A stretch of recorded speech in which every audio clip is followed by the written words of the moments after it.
This is our several activities that we do with the Emory Global Diabetes Research Center and the Georgia Center for Diabetes Translational Research. So it was a pleasure for me to invite Dr. Acosta, Professor Acosta from Mayo Clinic, and now introduce him. So he came to the US, to the University of Florida to complete his, somebody's typing.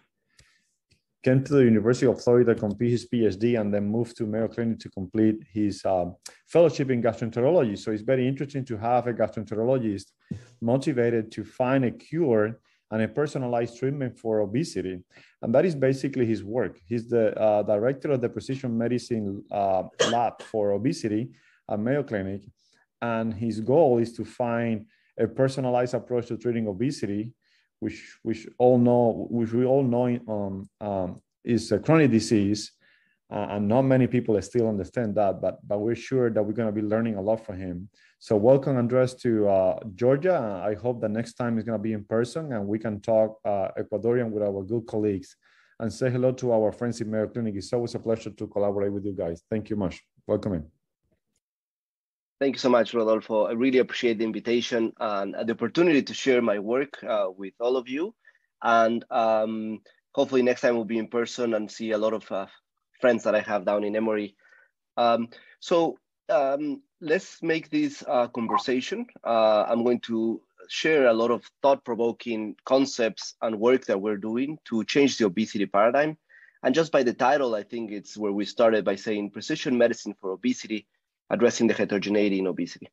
So I'm planning to talk for about maybe 40, 45 minutes. Certain areas I'll try to go a little bit fast since I know all of you are already very well versed in obesity and diabetes, but please interrupt me at any time and let's discuss with questions. So for those of you who are probably busy and have to live in the middle of the talk or have to attend clinical duties, I like to start with what I'm going to say in the talk and just key takeaways. I'm going to talk about that the one treatment fits all is not working for obesity. Obesity is a complex heterogeneous disease with many different phenotypes, but a phenotype guide classification and intervention doubles the amount of weight loss. And I'm going to show some data that we just published.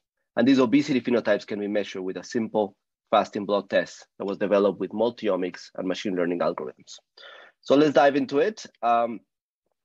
A few disclosures I think is important to mention, particularly with phenomic sciences, that I will be talking at the end of data that has been licensed by this company. So that's the conflict of interest. So here's what I'm going to talk today: an introduction to obesity and obesity classifications, heterogeneity of obesity. What is the obesity actionable phenotype classifications that we're proposing? What is their data on phenotype guided weight loss? What are the characteristics of these obesity phenotypes and where we are on a biomarker discovery for obesity? So as we all know, obesity is the #1 chronic disease in the world. About 1% of, there's about 1 billion people with obesity worldwide. In the United States, affecting 40% of adults. It matters not because we look a little bit heavier, but it matters because it leads to heart disease, stroke, type 2 diabetes, cancer, and premature death. Basically, we're living less because of obesity compared to people who do not have obesity. It also matters because we're spending $480 billion of direct annual healthcare costs. If we add the indirect healthcare costs of obesity, it's about $1.4 trillion that we spend every year in obesity. It also matters because despite of having 6 FDA-approved medications, 5 devices, 3 surgeries, every week there's a new diet that we can recommend to our patients, the existing obesity treatments are mostly ineffective. And the projected prevalence of obesity by the end of this decade is to be close to 50%. So clearly what we're doing is not working. And why is not working? There's many reasons why it's not working. But one of the most important challenges of treating obesity is that the one size fits all is not working. We can all come and think that we're going to have a new diet. We can come and think that we're going to have a new approach for obesity, something novel. But at the end of the day, we don't think that that's going to work forever. We need to stop thinking that that's going to work forever. And even now that we have this new era of new blockbuster drugs such as semaglutide in the form of Wegovy, and now tirzepatide is coming from Eli Lilly, we also know when we look at that data that those drugs are better, but still don't work for everyone. And what do I mean by that? When we look at, my computer just freeze. There we go. when we look at the heterogeneity response of weight loss interventions, doesn't matter what intervention we look. Here we look at the Mayo Clinic diet outcomes. The Mayo Clinic diet is a Mediterranean diet, very straightforward diet, low calorie, Mediterranean base. We can see that when we look at 90 individuals, there's patients who gain weight, there's patients who lose more than 10% in 3 months. So why is that? Why we have that heterogeneity to one diet, same patient, same population, we have such a response? Same thing when we look for medications. And this is an example with phentermine topiramate extended release. 150 patients, we look for their outcomes in the first 3 months. There are patients who lose no weight, and there's patients who lose as much weight as bariatric surgery. So why we have this heterogeneity of weight loss with medications? And the same thing will happen with surgery. When we look at our outcomes with 153 patients, we can see patients that at 3 months have lost very little weight, and there are patients who are losing a lot of weight in the first 3 months of surgery. So why? Why we see this heterogeneity? How can we find who are the best responders? So for these patients who are responding well to the diet, I don't need to give them a medication. And for these patients who are responding well to a medication, I don't need to do surgery. And on the contrary, for patients with surgery, for these patients who are not losing weight with surgery, how are these patients going to be identified? And the problem is that the current classifications that we're looking for obesity and to help us identify the best predictors of response are really not helping us to identify what are the right patients, because these classifications are mainly done and developed for cardiovascular risk, so the severity of obesity, not really helping us selecting the right patients with obesity. So when we look at these classifications, the most common one that we use to define obesity is the body mass index, with or without abnormal waist circumference. And we know that a higher BMI and a higher waist circumference, we have a higher cardiovascular risk and mortality risk. Similar to the metabolic status of a patient, when we look at the patient's metabolic status, if they have an unhealthy obesity, defined as insulin resistance with higher risk for type 2 diabetes and cardiovascular disease, just doesn't tell me who should I treat. Because if a patient comes to me and I say, doc, I don't have diabetes, I don't have prediabetes, but I want you to treat my diabetes because my knees hurt, or I have sleep apnea, or I have depression, or any of the other comorbidities, we still need to manage those patients. We cannot tell them, sorry, you don't have insulin resistance, I cannot treat your obesity. And similar thing when we look at the classification of obesity based on the stages of obesity proposed by Anil Sharma and others, there's 5 stages of obesity from 0 to 4, and this just tells me about the comorbidities of obesity. So the current classifications are not addressing the heterogeneity of obesity and who responds to what. And that's why we need to start studying, and for the last decade, we have been studying the heterogeneity of obesity, how we address these heterogeneity. And we thought we should come with obesity phenotypes. And in order to do that, we decided to look at the traditional approach of obesity. And the traditional approach of obesity is that we take phenotypes of a disease, we call them that disease, we label them as a disease. Then what we do is we go through expensive either trials for drug discovery, devices, surgery, and we have highly variable outcomes. So the question is, how do we change that paradigm? And then is when the precision medicine approach, it becomes a very interesting opportunity to investigate the promise of the precision medicine in order to address chronic diseases. So what we need to do in chronic diseases is take chronic diseases, break them in phenotypes, and then based on their phenotypes, identify what is the unique pathophysiological characteristics for each of these phenotypes, try to identify them with a biomarker, and go through drug discovery programs that have a targeted trial, and then look for better outcomes. So that is the promise of precision medicine. The question is, when we want to do this for obesity, where do we start? So what is the phenotype? The phenotype is the interaction of the genetics with our environment. Genetics are coming from mom and dad, the environment that is our choices, where we live, what we do, what we eat, what exposures are we exposed to. For example, if we get a medication that changes our microbiome, or we have in a particular diet that changes our microbiome, we decide to smoke or not. We take a medication like prednisone that is going to make me feel more hungry and gain weight. So it's only the interaction of our genetics with our environment that gives us this phenotype. So the most important question is, what are the phenotypes in obesity? What are those unique things in obesity?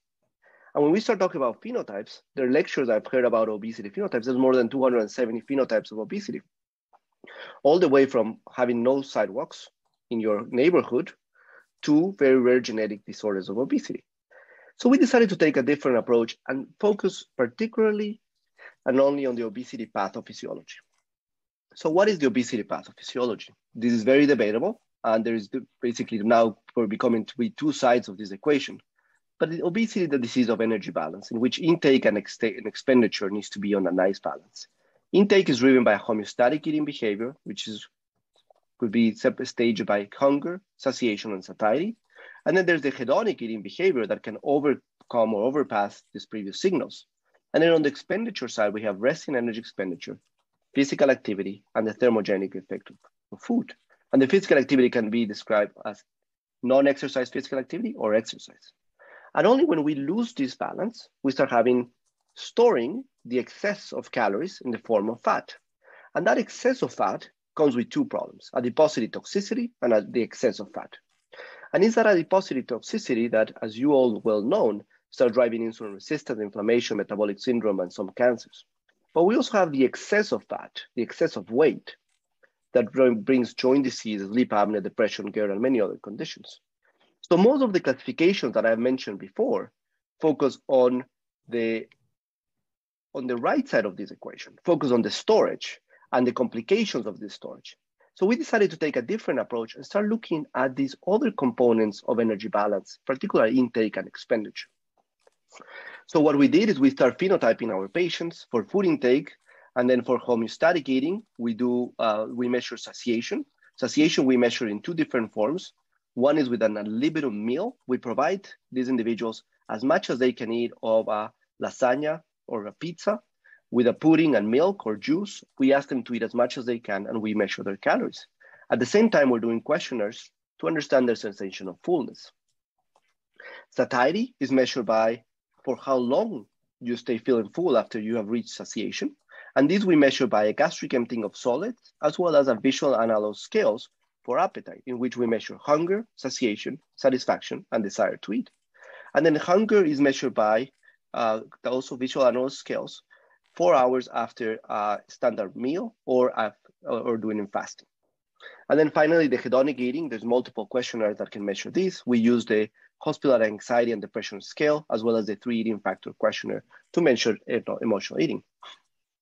For the energy expenditure side, we do measure this by indirect calorimetry. The physical activity we measure by questionnaires as well as pedometers, and the exercise we also measure by exercise kilometers. So when we're phenotyping our patients, the patients go through the following routine. They come to our clinical unit or now to the clinic, and then we immediately do, they arrive in the morning after fasting. We do a resting energy expenditure. Then we do a DEXA scan, and then we start getting blood samples fasting. We provide an standard breakfast with 320 calories. And for the next 4 hours, we do a gastric emptying test, and then we do the visual analog scales. 4 hours later, we provide a libitum meal. Sorry, we do questionnaires in this time. And then 4 hours later, we do an ad libitum meal in which we ask the patients to eat as much as they can until they feel full. And then we continue to track their sensation of fullness for 2 more hours. So we have done this paradigm of phenotyping patients in now close to 880 patients. And I'm going to start sharing some data as well as our publications from this. So the first thing we realized that when we're looking at doing these studies, we start addressing the heterogeneity of these different variables that we were measuring. The first one for hunger, measured by a visual analog scale, we provide a standard breakfast, and then we see that 4 hours later, there are patients who don't feel hungry at all, and there are patients who are starving. The majority of the patient, on average, is ready to eat. But there's a huge range. So who are the patients who feel hungry, and who are the patients who don't feel hungry after a standard breakfast? So now we can see there's a huge heterogeneity.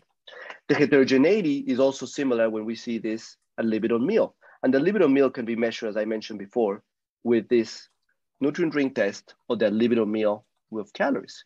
So when we measure these in individuals, the first thing that we realize is that individuals with obesity consume more calories before reaching fullness. But that difference, it's very significant as we see there's a huge range. There are patients with obesity who only consume 180 calories before they feel full. And there's patients who can eat 2,550 calories before they feel full. The mean for normal weight controls is around 700 calories. So why there's this huge range?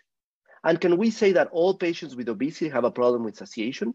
Well, if we look at all obesity, yes, we can say that all obesity have a problem with satiation, as defined by this difference here when we look at all comers.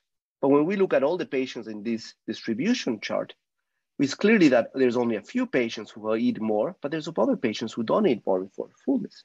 And then when we bring these patients to a maximum fullness, what I like to call to them Thanksgiving night fullness, patients who are normal weight are eating around 1,200 calories. Patients with obesity are eating 1,350 calories.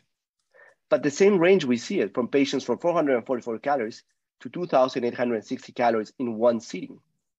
So clearly there's a huge range of variability among patients with obesity when we talk about satiation, when we measure these patients on the same feeding paradigm. When we look at postprandial satiety, either measured by visual analog scales or gastric emptying, we can see that there's a very nice correlation between both of these tests, first of all. And we can see here when we gastric emptying on the black curve, and then the visual analog scale for desire to eat or hunger are inversely correlated among them, while the visual analog scales for fullness and satisfaction are positive correlated with gastric emptying. So they go hand by hand, and there's a very nice correlation between them. Now, but when we look at the heterogeneity of these two measurements, we can see that our visual analog scales for sensation of fullness after a standard breakfast 2 hours later has a huge heterogeneity. There's patients who ate a standard breakfast of 320 calories and 2 hours later don't feel full at all, and others are feeling extremely full. But when we look at the gastric emptying, we have exactly the same range. So it's not just our sensation of fullness, it's also in an objective measurement defined by a gastric emptying test that our stomach emptying varies and has a huge range and heterogeneity. And this is not only on these measures of hunger, satiation, and satiety. We see the same thing when we look at hedonic eating behavior by questionnaires, either by measuring anxiety or emotional eating in the 3 eating factor questionnaire. And we can see there's patients who have with obesity who have no emotional eating, and there's patients who have very high emotional eating. So we cannot even tell that all obesity have a problem with emotional eating or a hedonic eating behavior.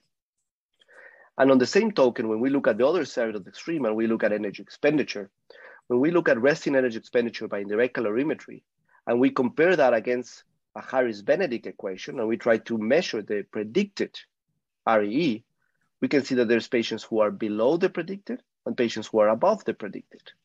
When we look at the physical activity, as we have seen from many of our patients, then patients who are doing very little steps, there are patients who are doing a lot of steps, and all of them have the same obesity. And even when we look at exercise, there are patients who are not exercising at all, they're not burning any calories, and patients who are burning a lot of calories when we are addressing this. So with these examples, I clearly have explained to you that in hundreds of patients, there's a huge heterogeneity in anything and everything that we can measure. And whatever you guys are measuring in your studies, you probably are seeing the same heterogeneity within patients with obesity.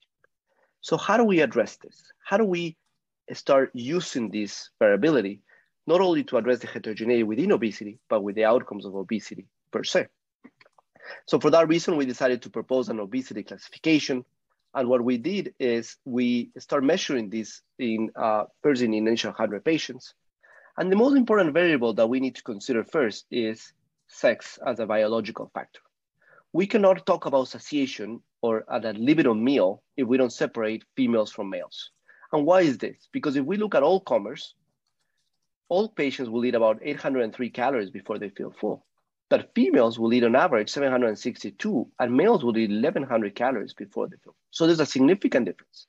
So if I want to create a classification and I don't include sex as a biological factor, basically these classifications will be full either for more males or more females, depending on the variable. So it's essential that we break them into unique classifications within females and within males.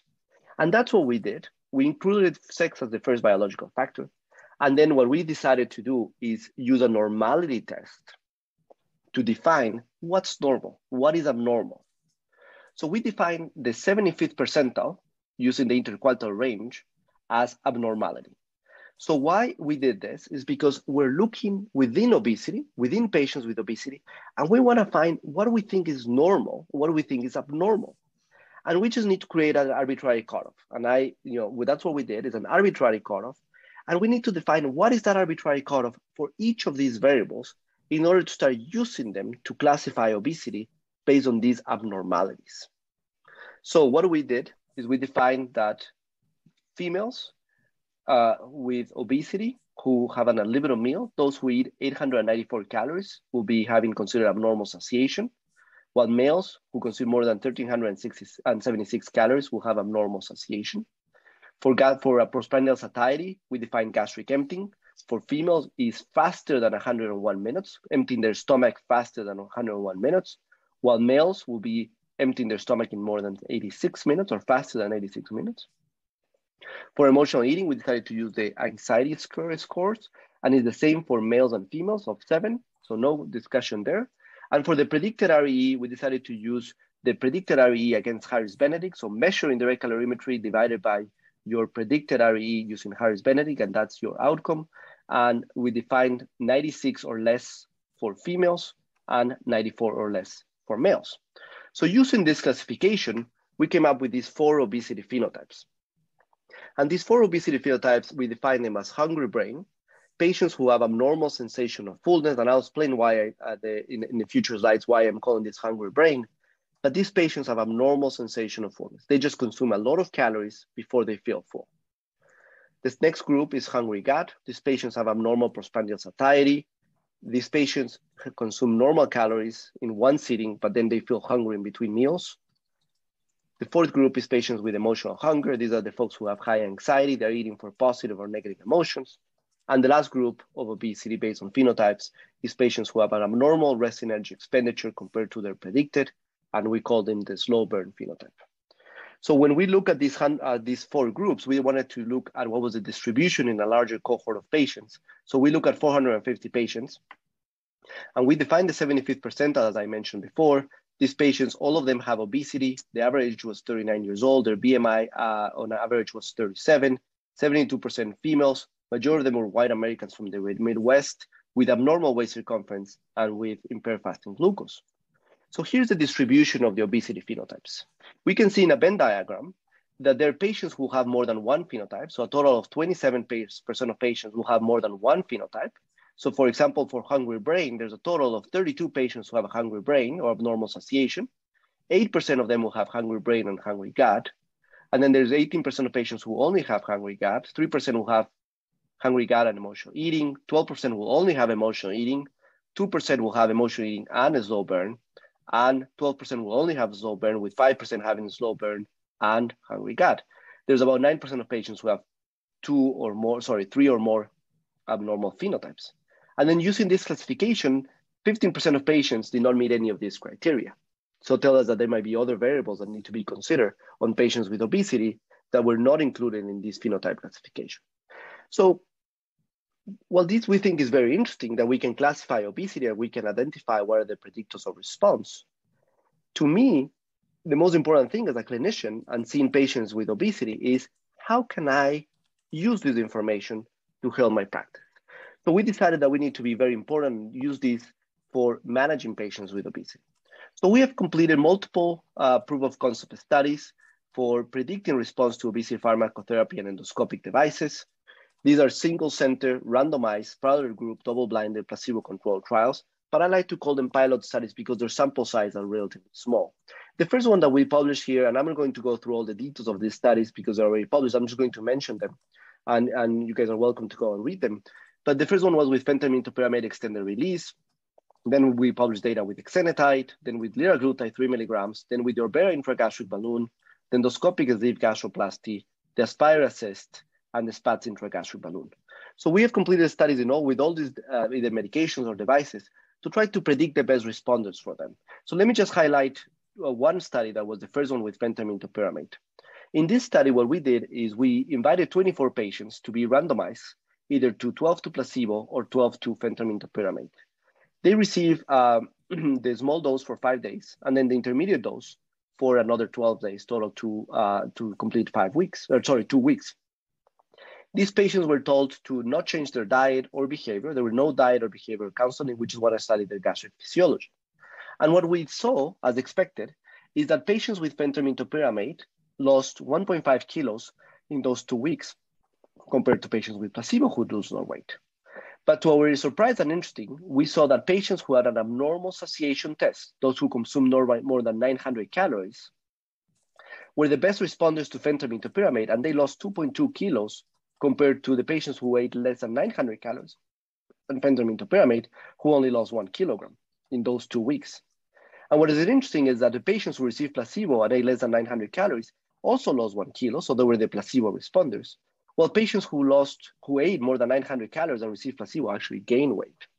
So that was a very interesting observation, acknowledging that for all the other traits that we measure, there was no other difference or predictors of response for these traits.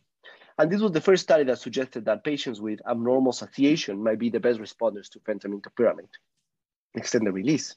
Subsequently, we did another study with liraglutide 3 milligrams, also double-blinded placebo-controlled trial.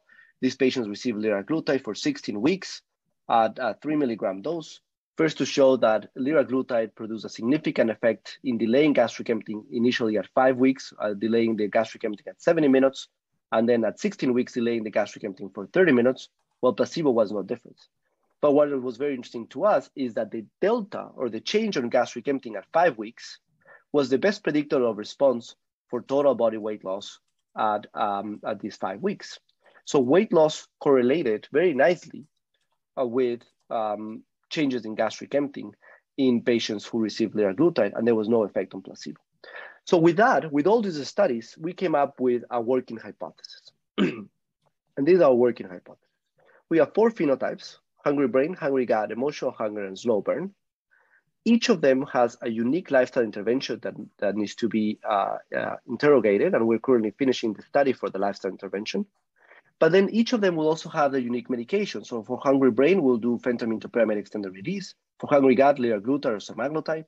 For emotional hunger, bupropion naltrexone. And there's no med for slow burn that is approved by the FDA. For endoscopic procedures, the vagal V block and endoscopic gastroplasty are approved by the FDA. We think they should be used for hungry brain.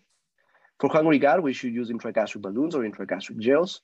Again, there's no endoscopy or that is approved or being used for emotional eating or slow burn.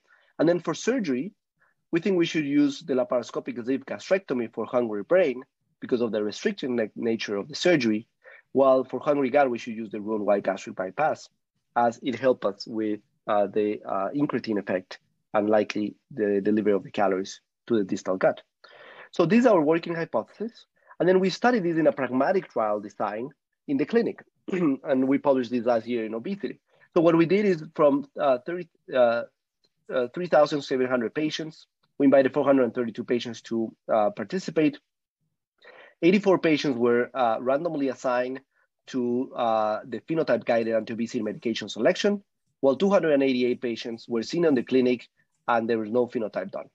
So in the phenotype day, these patients did abnormal satiation, and the med that was paired was phentermine topiramate or locurcirin, which was approved still then by the FDA. For the abnormal postpartum satiety or hungry gut, we did liraglutide. For emotional eating, we did naltrexone bupropion. And in order to have also medication for abnormal energy expenditure, we gave them low dose of phentermine to see if we can stimulate the sympathomimetic effect of phentermine to stimulate their energy expenditure. For patients who were in the other group, all of them received medications: phentermine topiramate, liraglutide, bupropion naltrexone, phentermine, and locurcirin. So there was the same amount of medications. So at the end of the study, we enrolled 84 patients in the one group and 228 in the other group. There was a significant difference in certain variables in the group. First, there was a difference in age among the two groups. So the patients who were phenotype were a little bit younger compared to the other patients. And then patients who were phenotype also had less comorbidities compared to patients in the non-phenotype group. And as expected, the use of medication was different also among the two groups. So as designed by the pragmatic trial design. So here are our outcomes. On the phenotype-guided group, the percent of patients who lost more than 5% was 98% compared to 74%. 79% of patients lost more than 10% compared to 34% in the phenotype-guided group. 43% of patients lost more than 15% compared to 17%. And more than 30% of patients lost more than 20% compared to 8% in the non-phenotype group. So clearly we can improve the response rate, and at 1 year, the weight loss outcomes on these patients was 16% of total body weight loss in the phenotype group and only 8% in the non-phenotype group. This 8% in the non-phenotype group is right on with all our trials with these medications. And what we show here is that only by doing the phenotyping of these patients, we can select these patients in an ideal way to address their heterogeneity and give them on the right medication for the right patient. Of course, this trial needs to be validated in a randomized controlled trial, as there could be many biases that this trial could have. First was in a pragmatic design. Second, the one group was phenotype, the other group was not phenotype, and the group that was phenotype was told that their phenotype was used to guide the selection of medications. So that could introduce a lot of testing bias in this population. Nonetheless, we're super excited that without having to go through the FDA, we can double the amount of weight loss on patients at 1 year using the same FDA-approved medications without having to spend millions of dollars or almost $1 billion in developing new medications for weight loss. So same meds with better outcomes just by selecting the right patients for the right intervention.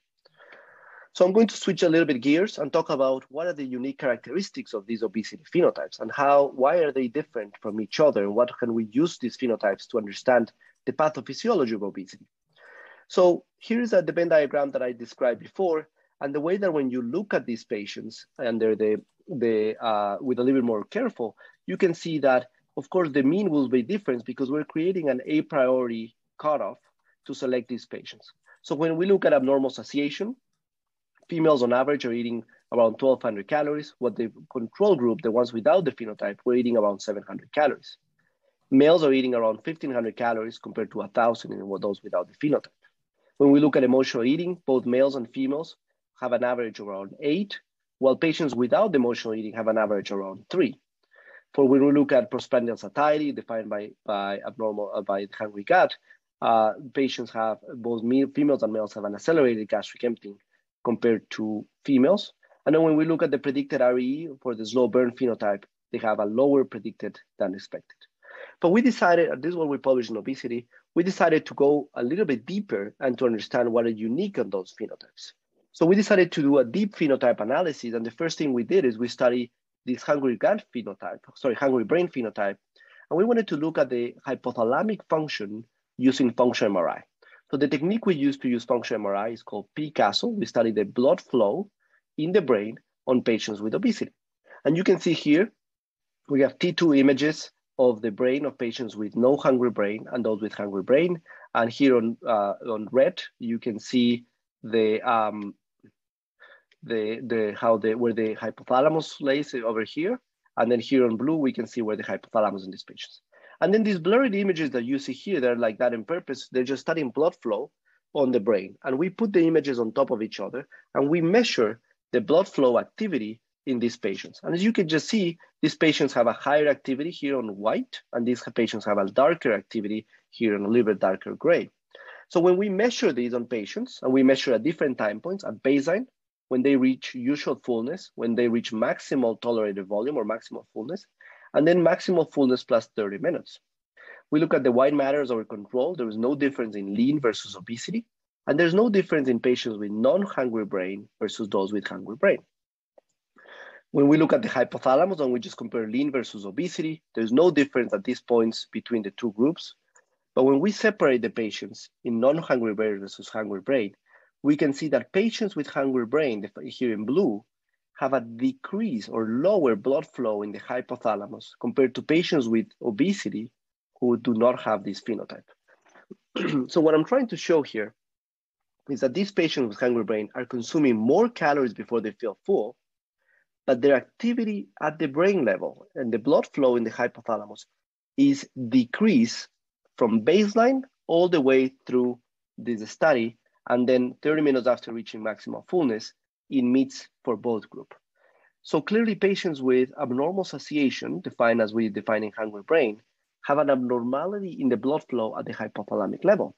And this will be consistent with previous studies done in rodents that show that in the hypothalamus of rodents with obesity, there is gliosis or inflammation of the hypothalamus. And maybe this is what we see on a subtype of obesity that we're defining this as hungry brain, that not only have the phenotype, but also have the deep phenotype when we study the hypothalamus. Doing similar MRI studies for emotional hunger, we decided to look at a nucleus that is more related with emotional eating, and this is the nucleus accumbens. The nucleus accumbens is part of the limbic area, the reward area. So similar thing, we have patients with non-emotional eating, and then patients with emotional eating. As we define here, we underlined on red and on blue the areas for the nucleus accumbens, and then we measure the blood flow. And you can just see how the two groups are different. There was, again, no difference in the white matter in these two patients or these two groups, no difference in lean versus obesity. And when we look at patients with emotional eating on blue now versus non-emotional eating on red, we can see that patients with emotional eating, they have an increased blood flow at the nucleus accumbens. So they have a higher activity in a reward center that is actually telling patients, I need more, I need a reward, I need something to cope that lack or that excessive activity. So this is actually quite consistent with animal studies and also consistent with studies and interventions that our colleagues in radiology are doing, in neuroradiology, where they're ablating the nucleus accumbens to try to address patients who have severe addictions or severe obesity due to high cravings. So it's very interesting that our findings show that there's an increased activity in the nucleus accumbens, contrary to what we saw in the hypothalamus, there was a decreased activity. So then we decided to look at the gut, and to look at the gut, we decided to look at the enteroendocrine cell function. So we decided to study two hormones that are essential in the connection between the gut and the brain. So both are, one is GLP-1, glucagon-like peptide 1, and the other one is peptide YY. Both are released after a meal and are released from these enteroendocrine cells to go to our brain and tell our brain to feel full. There's a lot of controversies whether there's changes in obesity and diabetes in these hormones. We have actually previously shown that some of them are low in obesity, or other times we've seen data that they're high. So a lot of controversy here, not only from our own data, but from everyone else's data. So what we see here is that at fasting, 15 minutes after a standard breakfast, 45 minutes or 90 minutes, there's no difference in lean and obesity when we study this cohort. When then we look at separate them in those patients who have hungry gut, defined by rapid gastric emptying and an increased sensation of hunger after a meal, we can see that those patients have very low levels of GLP-1 compared to the rest of obesity, as well as low levels of PYY at 45 minutes and 90 minutes compared to the rest of obesity or those who do not have the phenotype. So very interesting trait, a phenotype that can be measured with a questionnaire or a gastric emptying. Now we can go down and measure these blood hormones, and we can start breaking down the heterogeneity, and the controversies rely on these hormones that are most of the times either similar to patients who are lean or even liver lower. So this was very interesting, and we took this a step forward. We decided to get mucosal tissue from patients with obesity and study the expression at the genetic level of mRNA on these two genes, GCG for that encodes the GLP-1 gene, and then PYY that encodes the PYY gene. So there was no difference in GCG in lean versus obesity. What our surprise? There's higher mRNA expression in obesity of PYY compared to lean. When we separate these two groups in patients with obesity, we see that those with hungry gut phenotype have lower levels of GCG, while those patients, and similar to those patients with PYY compared to patients without the phenotype. So what is interesting is that what we're finding on the blood, on plasma, correlates also with the mucosal expression of these two genes in enteroendocrine cells. So to us, this is a very interesting finding that we can start to understand who has this abnormality and who does not have this abnormality at the pathophysiological level for these phenotypes. And the last group, the slow burn, we decided to look at different activities. Basically, these patients have a decreased metabolic rate. So we want to first look at physical activity, and the patients have a statistical difference, physical activity that's less physically active if you have the slow burn phenotype. And those who exercise have a decreased amount of minutes that they exercise on a daily basis. So very few patients exercise, and those who do exercise less minutes. But then in order to be a little bit more objective, we decided to look at fat-free mass, which is one of the best predictors of metabolic rate. And as we expected, these patients with abnormal energy expenditure compared to Harris-Benedict predicted have a decreased fat-free mass. And this was also correlated with alpha-aminoadipidic acid, which is a metabolite that has nicely been correlated with muscle physiology as well as fat-free mass. So we think that these patients, they have the same obesity as the rest, but their percentage of fat-free mass is extremely low. And for that reason, they're not metabolically active. And that might be the reason why they have this problem with obesity. So switching gears a little bit, we decided to, our excitement about the biomarker, it comes with a very difficult problem. If we want to start people using biomarker, using the phenotype in the community and helping patients select their medications and then devices and surgery, we needed to simplify the way because not everyone can do these tests that are very limited to a few academic centers. So for that reason, we decided to start looking for a biomarker that physicians, dietitians, and everyone who wants to manage obesity can use in order to help to understand obesity and help manage their patients. So we embarked on a biomarker discovery a few years ago. And what we decided to do is measure these obesity phenotypes, as I mentioned before, because of their different benefits, but identify a test that can be really a simple blood test that can be used to classify patients with obesity into pathophysiological phenotypes. So what we did is we measured the phenotypes that I just explained before: satiation with the buffet meal, postpartum satiety with a VAS and a gastric emptying, emotional eating with questionnaires of the 3 eating factor questionnaire on the HATS, and resting energy expenditure with direct calorimetry. We did ELISAs, we did collected blood for satiety hormones, metabolomics, and DNA.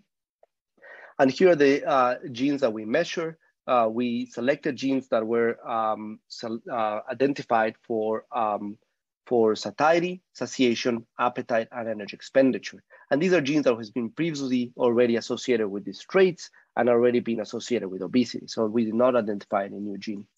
And then we also did metabolomic studies, and the metabolomics that we did was also things that were previously associated with obesity. We measured neurotransmitters, short-chain fatty acids, amino compounds, bile acids, and fatty acids.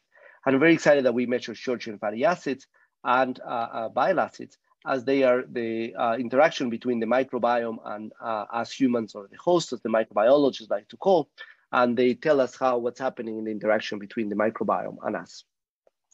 And then we measure known hormones that have been associated previously with obesity. Some of them I mentioned before, but we also measure CCK, ghrelin, GLP-1, and PYY.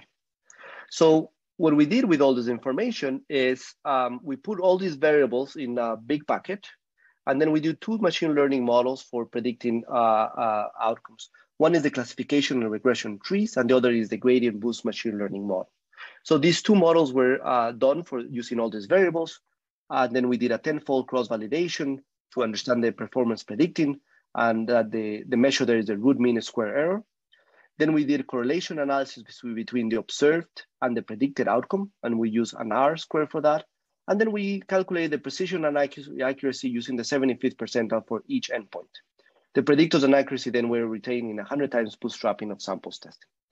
So here's our data, what we use. We use a cohort of 273 patients for training cohort, and we validated in 72 patients. The groups were very similar. Here, it's important to mention that in order to address the heterogeneity that may exist between race, we only use white Americans from the Midwest. And as a Latino, I feel awful to say that, but we needed to address the heterogeneity, and we have only less than 10% of patients who were minorities. Here are results. So in the regression trees, we did these carb classification trees, and these only work for hungry gut. The other 3 phenotypes, we did not were able to develop a biomarker yet. But for the hungry gut, we have the predicted on the y-axis and the observed on the x-axis, and we can predict the hungry gut, the gastric emptying for the hungry gut phenotype with an R of 0.85. When we identify the 75th percentile or the 25th percentile in this case, as we want to identify the faster gastric emptying, on the training model of these 273 patients, our ROC curve was 0.82 with a sensitivity of 0.67 and a specificity of 0.86. And when we took this method after cross-validation and we applied into an independent cohort that has never seen the data before, we got an AUC of 0.77 with a sensitivity of 0.68 and a specificity of 0.80. So we're super excited that at least for one of these phenotypes, we actually have a biomarker that I think is reaching standards are starting to be at an optimal range in order to translate it to community with a sensitivity of 0.68 and a specificity of 0.8. Clearly, we need to improve these outcomes. We would love to have a narrow C-curve of closer to 0.9 and a sensitivity and a specificity that both are greater than 0.8. But we're very excited that hopefully in the near future, we will be able to develop a biomarker that can predict these obesity phenotypes so we can use them in a simple fasting blood test to help us select what intervention each of our patients will need to have without having to go through elaborated testing.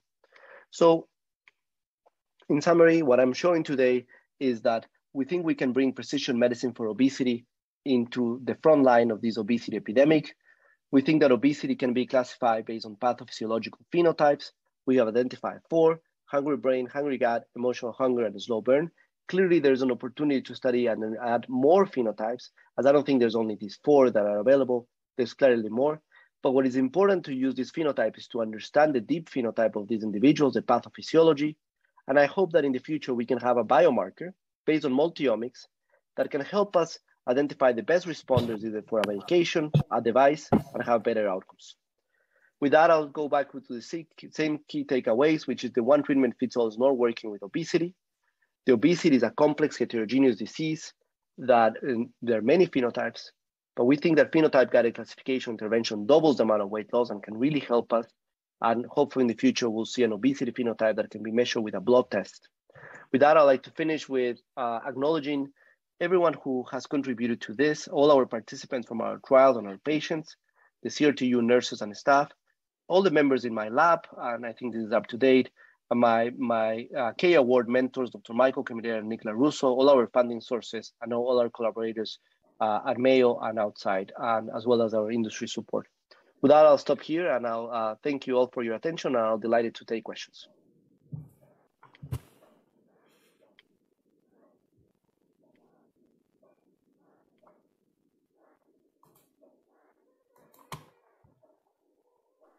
Go ahead, Venkat. Yeah, Andre, excellent talk. I mean, it's a very good work. So thank you very much. I've got a lot of questions, but I'm going to restrict to 2 questions. My first question is, this is fascinating work, and the outcome you've stopped at is weight loss, and we don't know whether all weight loss is the same or it's all weight loss is healthy. We don't really don't know. So do you know? Have you done studies to find out what has contributed to the weight loss in the different studies? And are you following your people forwards to look at harder outcomes? Because we don't know. We don't know whether this is good or bad. Yeah, great questions. So right now we're looking just at weight loss, as you said. We will have to interpolate this data with other studies that show that the more significant weight loss, the better will be in the long-term outcomes. But we need to follow that data, and we're following. So something I did not mention here today, but I was giving grand rounds in UNC a couple of weeks ago. And the question was, do you have more phenotypes? Do you have worse metabolic outcomes? So I actually went back to that to look at that data, and we're submitting an abstract for Obesity Week. And turns out that if you have 2 or more phenotypes, you have a higher BMI with higher comorbidities, and your cardiovascular risk score is even higher. So meaning that at baseline phenotypes matter. And then the question that you said is very important, managing them and improving their outcomes, that is translating to further reduction of the cardiovascular risk and other comorbidities. I don't know, we're following these patients, and I hope we'll have that data in the near future, but it's a beautiful question. And my second question, I was especially excited that you're beginning to develop these biomarkers. So have you considered examining people with pre-obesity, people with just, earlier in the natural history, whether you can predict which ones are going to go on to develop which of the phenotypes? And the reason I am thinking about that is you're focused on the clinical management of obesity. I'm thinking of what we can do to prevent obesity in the first place. Yeah. So great question. We have one paper that came in International Journal of Obesity in 2020 that talk about young adults who have rapid gastric emptying will gain more weight compared to those who do not have the trait. Now, that data is a little bit biased because the majority of them already had obesity, but we have a good amount of patients who were overweight there. What I like to say, and I don't have data to say, so I'm just going to be fully speculating here. I like to say that we all have a phenotype. And the majority of us are just doing something to counteract that phenotype. So I will raise my hand and be the first one to say, I have cravings for dark chocolate. It comes in the afternoon around 2 o'clock. And if I don't have a dark chocolate, I really struggle with my afternoons. So why I don't have obesity, right? If I have that trait, probably because I'm doing something else to counteract that, or I have learned to address my trait, my craving, by maybe compensating in just a small amount, or maybe because I'm exercising or something else. And these kind of traits or phenotypes, we can see it in different people. So we might know someone who has a very healthy weight, who goes and eat a whole large pizza, and they don't have obesity. Or that they're munching all the time and they don't have obesity. So why? It's probably because they're doing something in their environment to counteract their phenotype. So I think that we all have a phenotype because it comes from evolution, and that phenotypes might have a strong genetic predisposition. And it's only our decision and our environment and how we make our decisions that why we can prevent or go around. But that's hypothesis. So more studies are needed. Thank you. Very nice. Andres, thank you so much. And I wish we could have these lectures in Spanish, but in English is good. So great presentation, a lot of impressive data. Congratulations for all your work. When I read your first paper on this, I said to myself, I can see this in clinic. I have seen this in clinic. I have faced these people in the clinic, and I have treated them with whatever they decide, as you point out, right? So that's how we treat it. So I applaud you all the work, and I know it will take some time, but you have done a lot of work in a very short time. So if we don't come up with a biomarker, right, because it takes time, validation, and all of that, are there any clinical characteristics that you can use to predict who is going to be responsive to more this and that? I have my own bias in my clinic, right? But I didn't test it with a statistician behind me. But anyway, so that's a question. No, so Rodolfo is a great question, and I usually get this question asked when I give this talk to patients or physicians and providers who are in the trenches. I like to quote a provider who came to me after I gave the same lecture at Obesity Medicine Association. And he came to say, you're basically doing what it takes me about 45 minutes to find out from my patient. You're now doing it objectively with tests. And I said, yes. Eventually, if we ask the right questions, we can gather this information from our patients. And there's no science, there's no black box here, machine learning, anything, right? You can ask this question to your patients. Unfortunately, many of our patients tell us what we want to hear and not what is the reality and the truth. So I will say that I predict from just chatting with a patient 50% of the times correctly. There are patients who you see them, I know what you have, I don't need to talk to you anymore. Here's what you're doing, get out of my office, right? And they start losing weight, amazing, they do incredible. There are patients that we don't know, either because they're lying, they're predisposed to tell us something, they have been ingrained, particularly patients, they all think there's a behavioral problem and they're a failure, right? It's like, oh, it's all my behaviors, all my problems. Like, no, if you're born with an MC4 receptor mutation, in your brain, there's nothing you want to do. It doesn't matter how much you try, you're going to feel hungry all the time. So I like to move towards a more objective measurements. So what is objective measurements in the clinic? Many of us have access to resting energy expenditure machines to measure indirect calorimetry. Many of us have nuclear medicine and can do gastric emptying studies, particularly in GI, and endocrinologists for gastroparesis have been doing them. And many of us have a multidisciplinary team. So we have a dietitian that can add an extra hour of billing and say, I'm going to feed you, and I want you to eat as much as you can, and I'm going to feed you in the office, and I want you to see how much you eat, right? So we do more objective measurements in the clinic. Questionnaires, all these questionnaires are available and are free, so we can do them in the clinic. And we can get the majority of it. So while I would love to have a biomarker, we can start doing this in most of our academic places, or refer them. So I think it will be very helpful to have objective measurements. And then if you track the data, then we can come up with very large cohorts and we can study them, as Venkat was asking, having long-term outcomes and looking for that data, right? Excellent, excellent.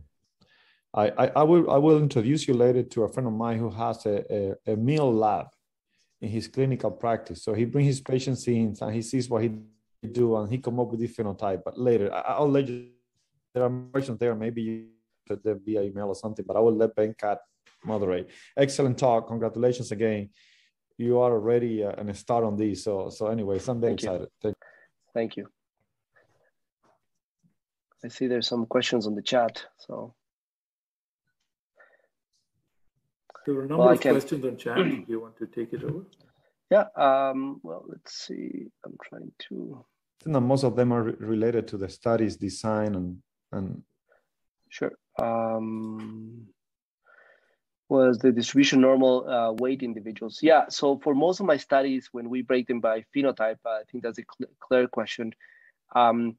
Most of the studies, we don't see any difference in obesity, in BMI, age, or gender. And as I said, the majority of them are white Americans. So the distribution of weight is normal. Is that what you were asking, Claire? Mohammed said, terrific talk. Thank you, Mohammed.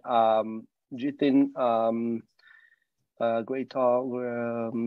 Were there any key predictors that stood out from the machine learning models? If they were primarily in satiety hormones, then should we measure behavior variables before fitting them into the model?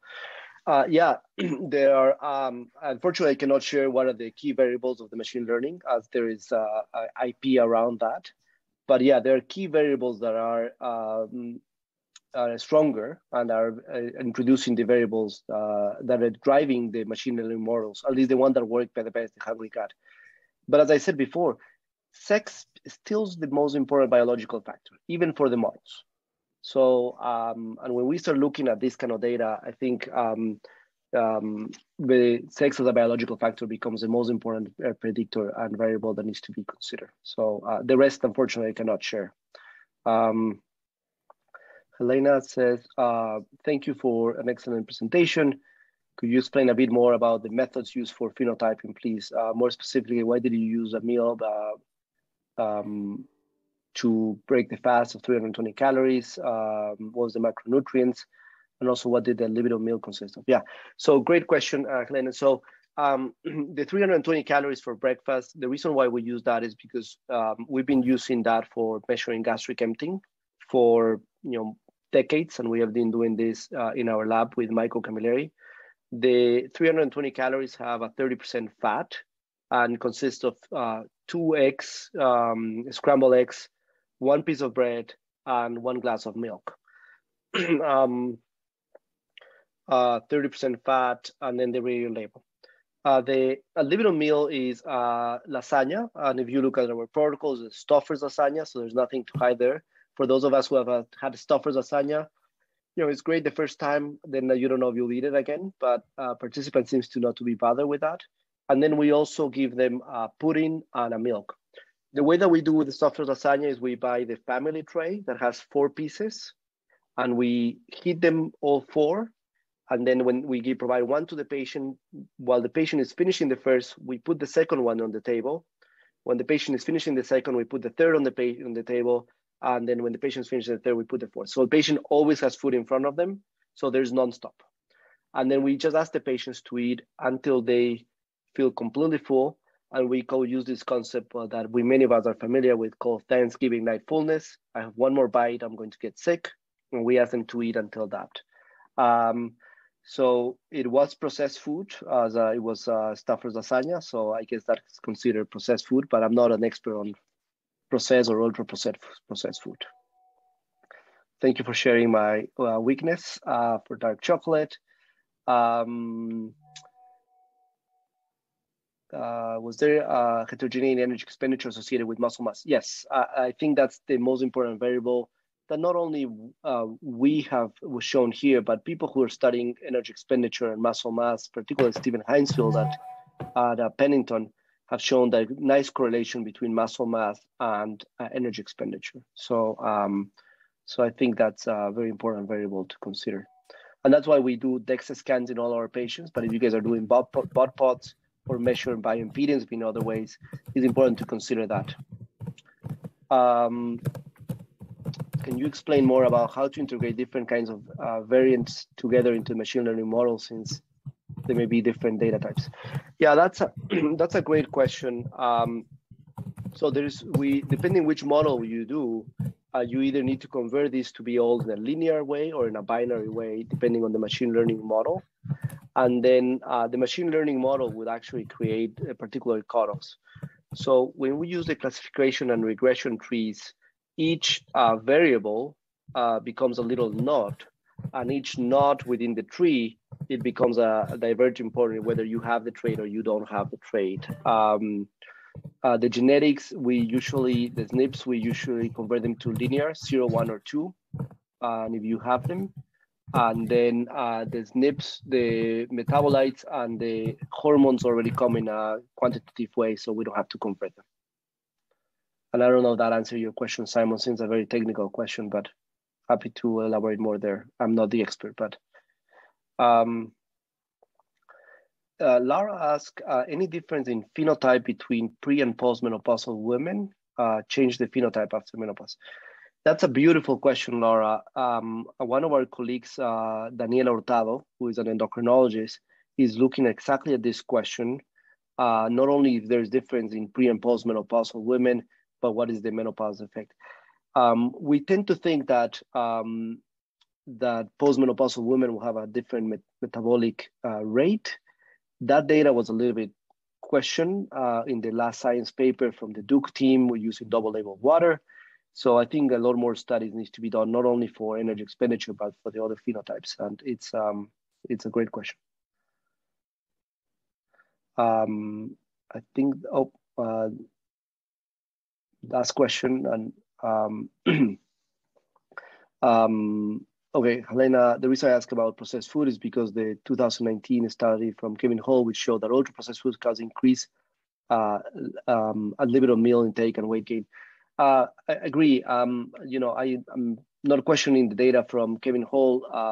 All the individuals consume the same thing, so that's a variable that it was consistent from everyone, and we just want to see the heterogeneity within this. Now, the question whether these individuals are consuming all the time ultra-processed food or not, it's something we should look in further studies.